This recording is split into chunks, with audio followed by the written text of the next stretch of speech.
My husband woke up after an accident with 8 years of his memory completely gone, and when he asked for his ex named Liza instead of me, I realized I was married to a stranger who didn't even remember loving me. My husband woke up and forgot I was his wife. He opened his eyes in a white room that smelled like antiseptic in winter, blinked at the ceiling tiles, then turned his head and looked at me like I'd taken the wrong seat. His mouth formed my name carefully, as if it might break. Then he asked a question that cracked something I didn't know could crack. "Where is Liza?" I told him my name again. I told him I was right here. He frowned, like I was mislabeling a jar. The neurologist used soft words with sharp edges. Retrograde amnesia. A gap of roughly 8 years. He remembered the apartment with brick walls and a couch that stabbed your back. He remembered the dog he had when he was 24. He remembered the cafe where he used to write bad songs and think they were good. He did not remember me. He did not remember moving in together, or the ugly teal dresser we stripped and painted for a weekend, or our wedding 5 summers ago, or the voicemail he left me last autumn where he whispered, "Don't forget, buy lemons, and also, I love you more than hot water." I held his hand anyway. He let me, politely, like you let a stranger hand you a menu. At home, silence grew bones. He slept in our bed the first night, then moved to the guest room because he didn't want to confuse his body. He organized the pantry by label color. He folded towels wrong and then right and then wrong again. He walked through our life like a museum exhibit, curious, respectful, not for him. When I reached for his shoulder in the kitchen, he flinched, then apologized so many times it turned into another kind of flinch. One afternoon he set his coffee down and asked for our photo albums. I brightened, hopeful like a fool.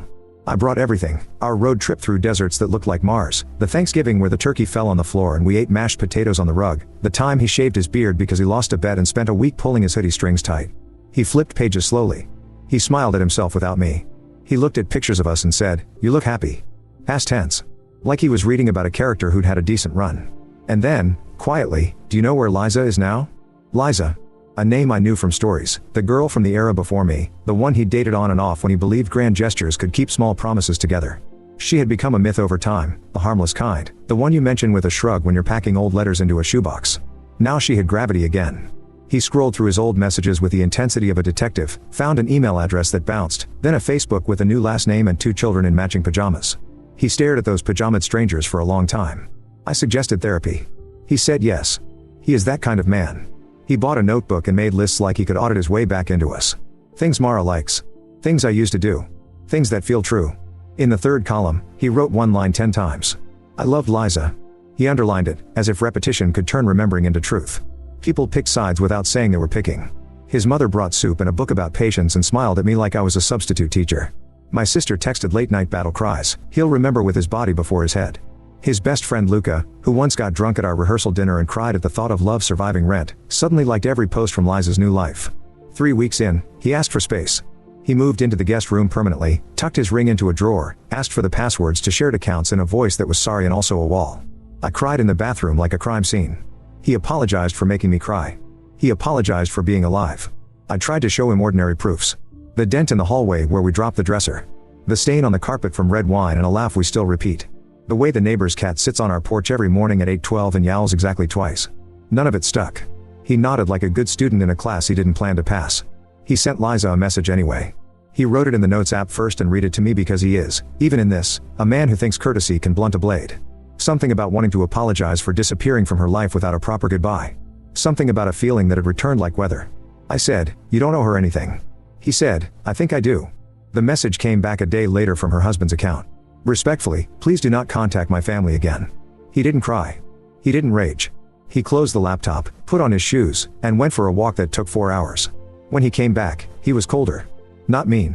Just ice in a glass that never melts. We tried couples therapy. We tried lists of 10 things we liked about each other. We tried eating spaghetti on the floor to reset the room. He said he wanted a divorce during a session, like he was asking for salt. The therapist made that face people make when they are about to suggest acceptance. I said no. He said he didn't want to trap me in his confusion. I said, "I married you for both the weather and the drought." He looked at the therapist instead of me. 2 months after the hospital, he put a manila envelope on the kitchen table. His hands were careful. His eyes were not. "I need to show you something," he said. Inside were printouts. Photos of me outside a bar, cheek to cheek with someone, laughing like a person who still believed the future had shape. A text thread with a contact saved only as M. A photo of a hotel room key on my palm, the tiny number in the corner like a fingerprint. A timestamp from last winter. He watched my face like a smoke detector. "It's not what you think," I said, and hated how that sounded. The man in the picture was Mark. My coworker. My friend. His boyfriend took the photo, for God's sake.